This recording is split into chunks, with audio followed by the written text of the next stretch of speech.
नमस्कार, मैं हूं सपना और आप देख रहे हैं सिटी 60।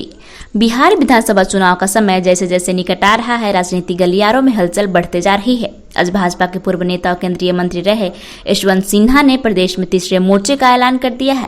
उन्होंने प्रेस कॉन्फ्रेंस में यह बताया कि प्रदेश की बदहाल स्थिति को देखते हुए वो तीसरे मोर्चे का गठन कर रहे हैं। हालांकि उन्होंने अभी इस बात का खुलासा नहीं किया है कि इस मोर्चे में कौन कौन शामिल है और वो खुद चुनावी मैदान में उतरेंगे या नहीं। यशवंत सिन्हा का कहना है कि हम बिहार का गौरव फिर से स्थापित करने के लिए आ रहे हैं। इस मौके पर उन्होंने घोषणा की कि तीसरा मोर्चा आगामी विधानसभा चुनाव में भाग लेगा। साथ ही चुनाव के लिए वर्चुअल कैंपेनिंग का विरोध करते हुए उन्होंने कहा कि यह एक खर्चीली व्यवस्था है। चुनाव आयोग अगर परंपरागत प्रचार को लागू नहीं कर इस जरिए को अनुमति देता है तो गलत होगा। यह धनवान दलों और नेताओं को मदद करेगा और गरीब उम्मीदवारों के लिए यह गलत होगा। इससे संबंधित ये देखते हैं एक रिपोर्ट। ठीक है, शुरू करते हैं।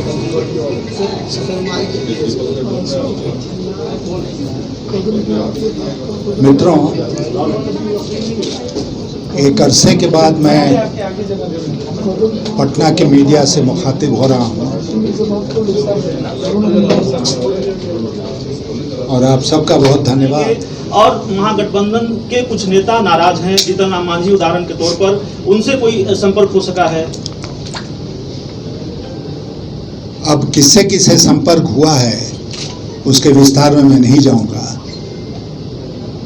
यहाँ जो लोग बैठे हैं इन लोगों से संपर्क हुआ और ये मजबूती के साथ हैं, इसलिए यहाँ हमारे साथ बैठे हैं। मैंने इसके अलावा कहा कि और बहुत लोग संपर्क में हैं, लेकिन मुझे लगता है कि प्रीमेच्योर होगा आज के दिन उनका नाम बताने में। मैं उन्हीं लोगों का जिक्र आज के दिन करना चाहूँगा जो हमारे साथ यहाँ पर मौजूद हैं। भविष्य में देखिए बहुत खेल होगा और आप भी उसके चश्मदीद गवाह होंगे। महागठबंधन के साथ कोई तालमेल हो सकता है आप लोगों का तीसरा मोर्चा का? देखिए, हमने आपसे कहा कि हम वर्तमान बिहार सरकार के खिलाफ हैं, क्योंकि उन्होंने 15 साल में बिहार का जितना विकास करना चाहिए था उतना विकास नहीं किया। मैं आप ही के अखबारों में पढ़ता रहा, टीवी में देखता रहा कि हाल के दिनों में बिहार के मुख्यमंत्री महोदय ने कितनी घोषणाएं की। आज भी अखबार भरे पड़े हैं उनकी घोषणाओं के। जैसे उन्होंने कहा कि हम हर खेत में पानी पहुंचाएंगे अगले 5 साल में। जैसे कि उन्होंने कहा कि हम मजदूरों को रोजगार देने के लिए बिहार में उद्योग लगाएंगे। तो ये जो है ना, ये चलती चलंती की वेला है और चलती चलंती की वेला में कोई भी घोषणा करना मुझे लगता है कि बेमानी है, उसका कोई मतलब नहीं है। भारत के संविधान में व्यवस्था क्या है? भारत के संविधान में व्यवस्था है कि हम 5 साल के लिए, मैक्सिमम 5 साल के लिए एक सरकार को चुनते हैं और जितने भी राजनीतिक दल चुनाव में भाग लेते हैं वे अपना मैनिफेस्टो, घोषणा पत्र बनाते हैं और उनकी ये जिम्मेदारी है संवैधानिक कि 5 साल के भीतर उस घोषणा पत्र को लागू करें। अगर वो 5 साल के भीतर घोषणा पत्र लागू नहीं करें, 15 साल तक नहीं लागू किए, तो आगे घोषणा करने का उनका कोई अधिकार नहीं है। सर, पार्टी का नाम अभी तैयार किया गया है? नहीं, जब तैयार होगा तो आपको बता देंगे। यशवंत जी, आप खुद क्या चुनाव लड़ेंगे? हमारा एक सिद्धांत रहा है जीवन में कि जब हम, अंग्रेजी में कहावत है ना कि जब हम पुल पर पहुंचते हैं तब तय करते हैं कि पुल को कैसे पार करना है। और कुछ पुल आ गया। मैं बिल्कुल आपकी वेदना से सहमत हूँ। वही वेदना मैं भी महसूस कर रहा हूँ, हम सब महसूस कर रहे हैं और उसी व्यवस्था में सुधार करने के लिए हम सब इकट्ठे हुए हैं ताकि बिहार को ये दंश आने वाले दिनों में नहीं झेलना पड़े, बिहार का गौरव फिर से स्थापित हो। देखिए, महाराष्ट्र जो बिहार से आज के दिन बड़ा प्रदेश है और जहाँ नक्सलवाद भी है, वहाँ पर तो कभी आएगा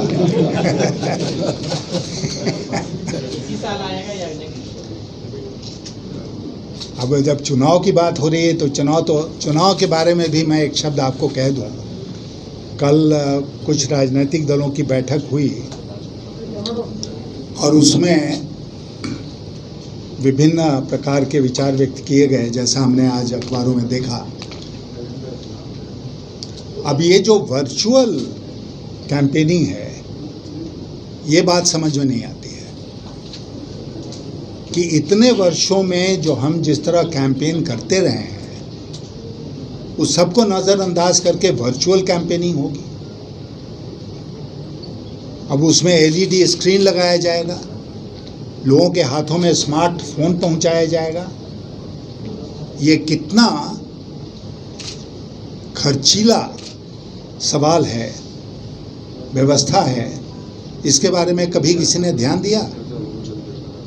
और ये चीटिंग के अलावा कुछ नहीं है कि हमने 500 लोगों को 5000 लोगों को संबोधित किया वर्चुअल कैंपेनिंग में और दावा किया कि हमने 1 करोड़ लोगों को संबोधित किया। वेरिफिकेशन कैसे होगा? कोई उपाय नहीं है। तो इसलिए ये जो व्यवस्था है, अगर चुनाव आयोग इसको लागू करती है और जैसे परंपरागत ढंग से कैंपेनिंग होता रहा है वो अलाउड नहीं होगा आने वाले चुनाव में, तो मुझे लगता है कि जो धनवान पार्टियां हैं जिन्होंने बहुत पैसा इकट्ठा कर लिया है उनको एक अनड्यू एडवांटेज मिलेगा और जो गरीब लोग हैं वो चुनाव लड़ ही नहीं सकते क्योंकि वो कैंपेन नहीं करेंगे। और इसीलिए आयोग जो इस तरह की बात कर रहा है, और किसी ने यहाँ तक कह दिया कि क्या होगा वो वर्चुअल वोटिंग, डिजिटल वोटिंग होगी, वर्चुअल कैंपेन होगा। जब जीएसटी लागू हो रहा था तो कुछ पत्रकारों ने हमसे पूछा कि भाई सब कुछ ऑनलाइन हो गया। हमने कहा कि लाइन ही नहीं है तो ऑनलाइन कैसे होगा? गांव देहात में जो दुकान है वहाँ पर बिजली रहती ही नहीं है और हम ऑनलाइन की व्यवस्था कर रहे हैं। तो कोई भी हम अगर योजना बनाते हैं तो उसके बारे में सोच समझ कर फैसला करना चाहिए। और मैं चुनाव आयोग से आपके माध्यम से ये अपील करना चाहूँगा कि वर्चुअल कैंपेनिंग नहीं चलेगा, परंपरागत ढंग से ही कैंपेनिंग हो सकती है। बहुत लोगों का मानना है कि अक्टूबर नवंबर में कोरोना अपने पीक पर होगा। बिहार में तो टेस्टिंग हो नहीं रही है, इसलिए मामला 6-7 हज़ार के बीच में अभी तक है। अगर टेस्टिंग हो तो कितने संक्रमित हैं इसकी गिनती करना भी मुश्किल हो जाएगा। और उसी में हम चुनाव भी कराना चाहते हैं।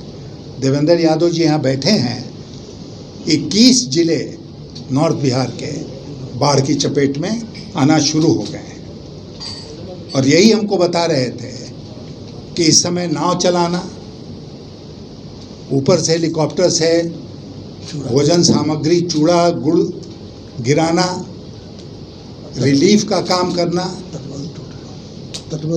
तटबंध टूटते रहे, लोग गांव छोड़कर भागते रहे, यही व्यवस्था चलेगी अक्टूबर तक। और हम वर्चुअल कैंपेनिंग की बात कर रहे हैं। ये बिल्कुल अनरियलिस्टिक है, यथार्थ से परे है और इसको अगर लागू किया जाता है तो हम सब इसका विरोध करेंगे। से राजनीतिक दल स्टेक होल्डर होंगे, कुछ रोड मैप है? आप देख रहे हैं कि जितने लोग मेरे साथ बैठे हैं इस मंच पर वो सब तो साथ हैं। पॉलिटिकल पार्टीज के तौर पे पॉलिटिकल पार्टी सारे लोग हैं। क्या किसी के साथ एक मिनट सब कई लोगों की, जो लोग मंच पर आज बैठे हैं उनकी अपनी अपनी पॉलिटिकल पार्टीज हैं। इसके अलावा बहुत लोग व्यक्तिगत तौर पर हैं। मेरी कोई पॉलिटिकल पार्टी आज के दिन नहीं है, इसलिए ये भविष्य का विषय है कि हम चुनाव लड़ने के बारे में क्या तय करेंगे और कैसे आगे बढ़ेंगे। आज केवल मैं इतना ही कह सकता हूं कि हम चुनाव लड़ेंगे। सर, मंच पर कई लोग मौजूद हैं आपने बताया, लेकिन बिहार में कई राजनीतिक दल ऐसे हैं जिनको या तो महागठबंधन से परहेज है या फिर तो पहला मुद्दा जो हम लोगों के समक्ष उभर कर आया वो ये था कि बिहार के गर्व को कैसे हम वापस ला सकते हैं, उसके वैभव को, उसके इतिहास जो स्वर्णिम रहा है उसको, और फिर हमारे कई साथियों ने कहा कि ऐसा करने के लिए हमें पटना आना चाहिए। और मैं पिछले 14-15 दिनों से पटने में हूँ और जितने हमारे साथी यहाँ बैठे हैं उनके साथ, उसके अलावा जो लोग राजनीति में नहीं हैं, जिनको हम बुद्धिजीवी कहते हैं, ऐसे लोगों के साथ हमारी विस्तार से आज के हालात के बारे में चर्चा हुई।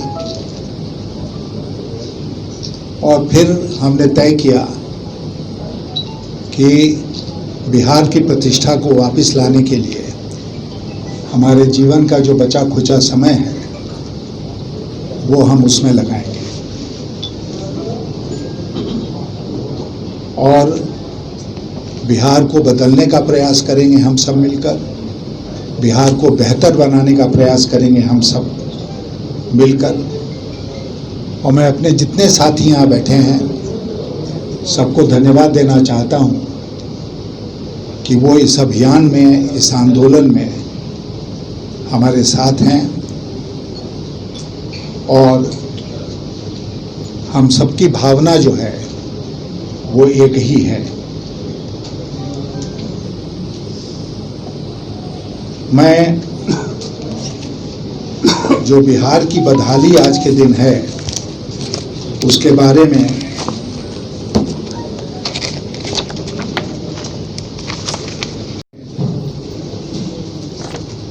एज ए स्टेट बिहार का जो शेयर है टोटल इंडस्ट्रीज में देश में वो मात्र 1.5% है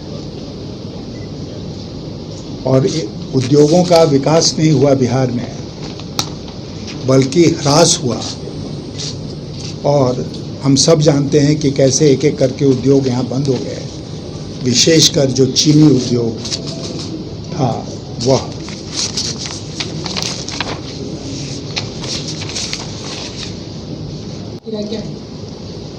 हमारी राय ये है कि इन सब बातों के ऊपर इलेक्शन कमीशन को विचार करना चाहिए और विचार करने के बाद उनको इस निष्कर्ष पर पहुंचना चाहिए कि समय उपयुक्त है या नहीं है। ये उनकी जिम्मेदारी है ना, चुनाव कराना हमारी जिम्मेदारी नहीं है। चुनाव कराना इलेक्शन कमीशन की जिम्मेदारी है। सुचारू रूप से चुनाव हो, व्यवस्थित ढंग से चुनाव हो, सबको बराबर का मौका मिले चुनाव प्रचार करने का, ये सब सुनिश्चित करना इलेक्शन कमीशन का काम है। और इन सब मुद्दों पर अपने को संतुष्ट करना भी इलेक्शन कमीशन का फर्ज है। सर एक सवाल है जी, पिछली सरकार को 15 साल हो गया है, आज भी बिहार पिछड़ा हुआ क्यों है? मैं बहुत जगह रहा हुआ हूँ, हर जगह बिहारियों को एक हीन भावना से देखी जाती है, मतलब हम बिहारी हैं सर। और एक बार मैं फिर अपने साथियों को धन्यवाद देता हूँ कि इस अभियान में हम सब लोगों ने तय किया है कि हम मिलकर इस अभियान को आगे बढ़ाएंगे। और अभियान क्या है? अभियान है बेहतर बिहार बनाओ। हम कैसे एक बेटर बिहार भविष्य में बना सकते हैं, इस पर क्या हुआ हो? अरे ना, तो ये हमारा उद्देश्य है, बेहतर बिहार, बदलो बिहार। कौन लोग हैं उनका परिचय दे दीजिए। जी दे देता हूँ।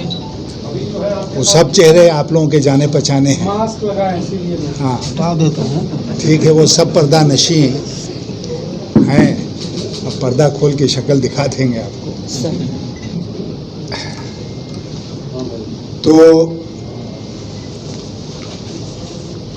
बहुत सारे और साथी हैं जो यहाँ पर आज उपस्थित नहीं हैं, लेकिन उन्होंने भी भरोसा दिलाया है कि बेहतर बिहार बदलो बिहार अभियान में वो हम लोगों के साथ रहेंगे। अब एक प्रश्न जो आपके मन में आ रहा होगा वो ये होगा कि आने वाले चुनाव में हमारी क्या भूमिका होगी। मैंने देखा कि न केवल कल बल्कि इसके पहले भी, हालांकि मैंने मीडिया से कोई बात आज तक नहीं की, आज पहली बार मैं आपसे मुखातिब हो रहा हूँ, लेकिन फिर भी कहीं कहीं अटकलें निकलती रहीं और ये कहा गया कि एक तीसरा फ्रंट हम लोग मिलकर बना रहे हैं, थर्ड फ्रंट। हम लोग ज़रूर बिहार में एक शक्ति पैदा करना चाहते हैं। राजनीति में हम सब मिलकर एक शक्ति केंद्र बनाएंगे और भविष्य ही तय करेगा कि हम तीसरे हैं कि दूसरे हैं कि पहले हैं। आप लोगों को कुछ नाम देना होता है, इसलिए थर्ड फ्रंट बहुत प्रचलित है, लेकिन जैसा मैंने आपसे कहा ये भविष्य तय करेगा। और जहाँ तक चुनाव का सवाल है तो हम सब मिलकर चुनाव लड़ेंगे। ऐसा नहीं है कि हमको चुनाव से परहेज है। हम चुनाव लड़ेंगे, मजबूती के साथ लड़ेंगे, क्योंकि बिहार को बदलने में और बेहतर बिहार बनाने में यहाँ की सरकार की बड़ी भूमिका होगी। और हम मानते हैं कि जब तक वर्तमान सरकार है तब तक बिहार को बेहतर नहीं बनाया जा सकता है।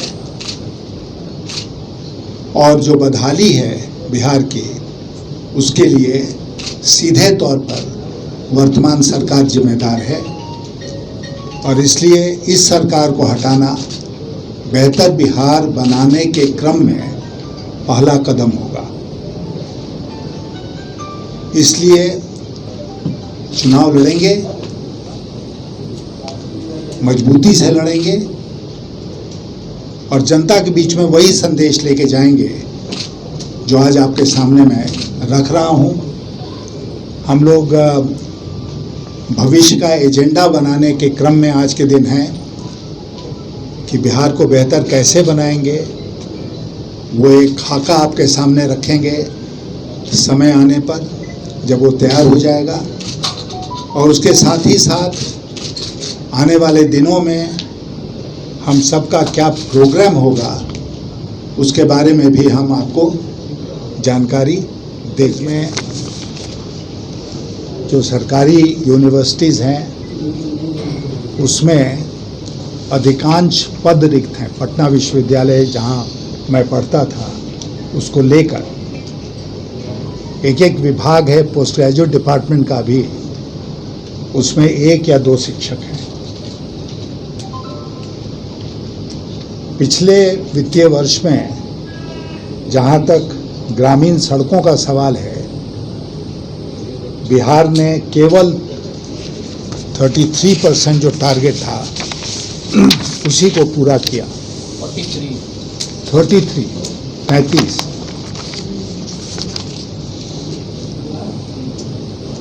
बिहार के जो किसान हैं वो देश के सबसे गरीब किसानों में उनकी गिनती होती है। और जो मासिक आय है एक किसान की वो मात्र 3,528 रुपया है, 3,558। जबकि बगल के उत्तर प्रदेश में ये फिगर है 4,923।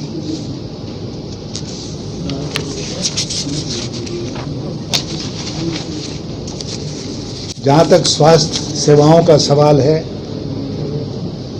बिहार एक बार फिर से हेल्थ केयर में देश में सबसे लास्ट है।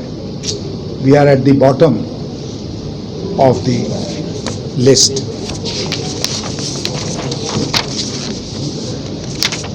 जहाँ तक शिक्षा का सवाल है,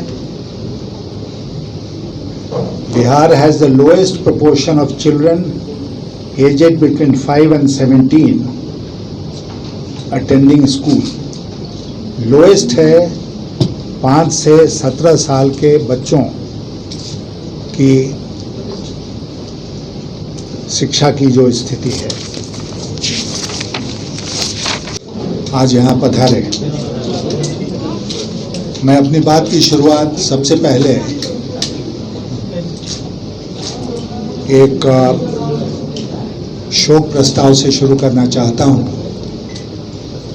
क्योंकि हाल के दिनों में ठनका गिरने के चलते बिहार में अब तक 96 लोगों की मौत हो चुकी है। ये आसमानी कहर था जिसके ऊपर किसी का नियंत्रण नहीं है, फिर भी लोगों की जान गई। इसके लिए हम सबको बहुत सख्त अफसोस है। इसी के साथ साथ मैं उन वीर शहीदों को भी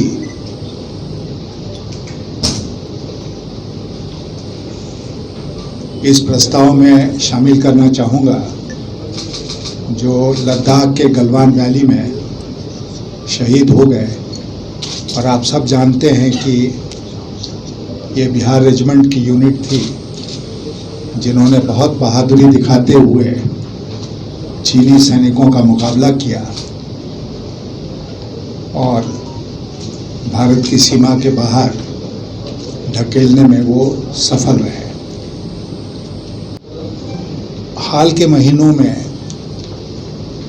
हम सब ने वह दृश्य देखा कि कैसे जो विभिन्न प्रदेशों में काम करने गए मजदूर थे, वो किस हालात में अपने अपने प्रदेशों में लौट रहे थे। और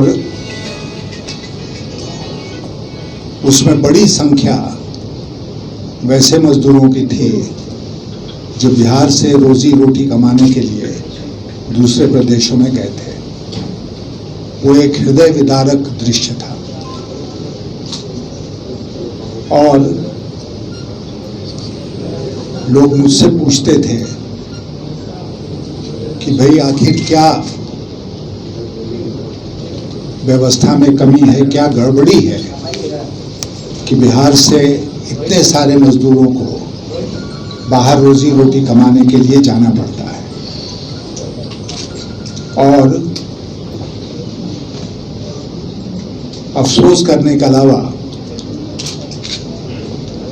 मेरे पास इसका कोई उत्तर नहीं था कि 73 साल की आज़ादी के बाद भी बिहार प्रदेश की ये दुर्गत हो। मैं अपने साथियों से कह रहा था कि बिहारी होने का दंश हमने अपने जीवन में भी झेला है। जब हम लोग यूनिवर्सिटी कॉलेज में पढ़ते थे और बिहार के बाहर जाते थे तो उस समय अक्सर लोग हम लोगों के बारे में कहते थे कि बिहारी बुद्धू है। ये बिहारी बुद्धू कहाँ से आ गया?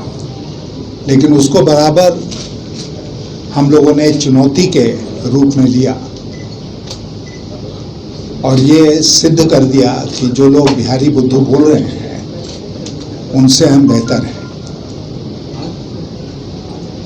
जिंदगी में कभी बिहारी होने की शर्मिंदगी महसूस नहीं हुई, केवल इस बार छोड़कर।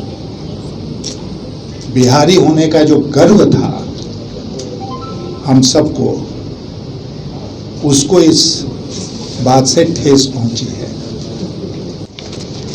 सिर्फ नमूने के तौर पर कुछ बातें रखना चाहता हूं और आपसे वादा करता हूं कि हर हफ्ते बिहार के जो विभिन्न पहलू हैं जीवन के,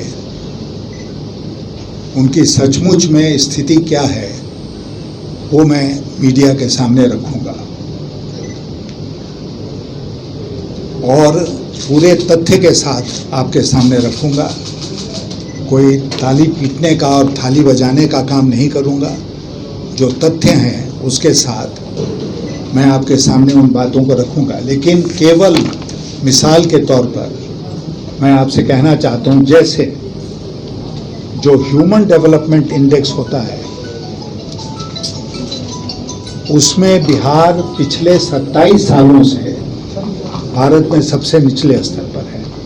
27 साल तक हमारा ये डिस्टिंक्शन रहा कि हम लास्ट बने रहे।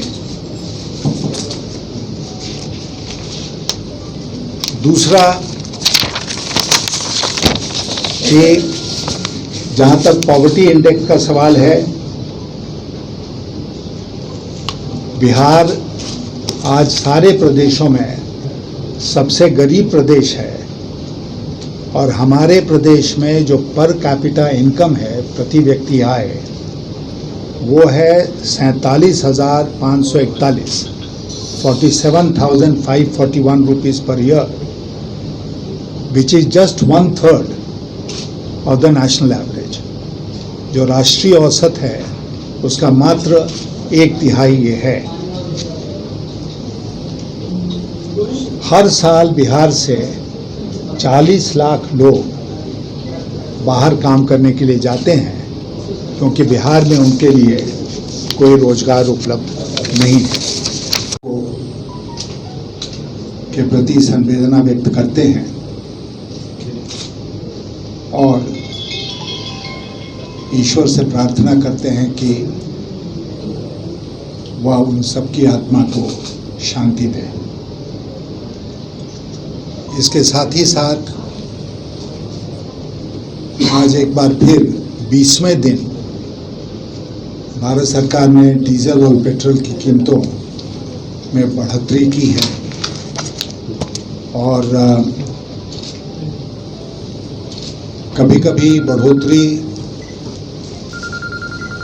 करना आवश्यक हो जाता है,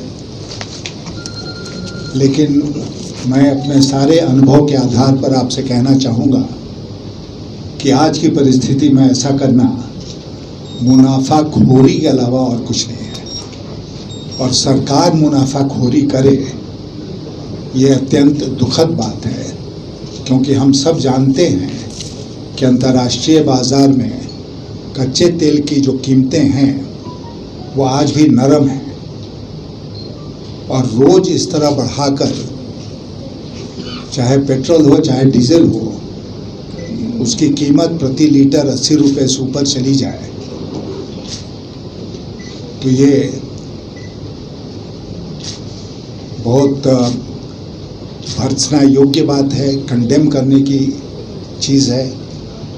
और हम सब इसको कंडेम करते हैं कि भारत सरकार को इस तरह का आचरण नहीं करना चाहिए। एक तरफ तो वो 20 लाख 21 लाख करोड़ का पैकेज की घोषणा करते हैं और दूसरे हाथ से वो लोगों की जेब में डाका डालकर बहुत मामूली जो लोग हैं, जो स्कूटर मोटरसाइकिल पर चलते हैं, छोटी गाड़ियों में चलते हैं, उनको इस तरह त्रस्त करना सर्वथा अनुचित है। अब मैं आज के मुख्य मुद्दे पर आना चाहता हूँ, पूरा करना चाहिए, ठीक है?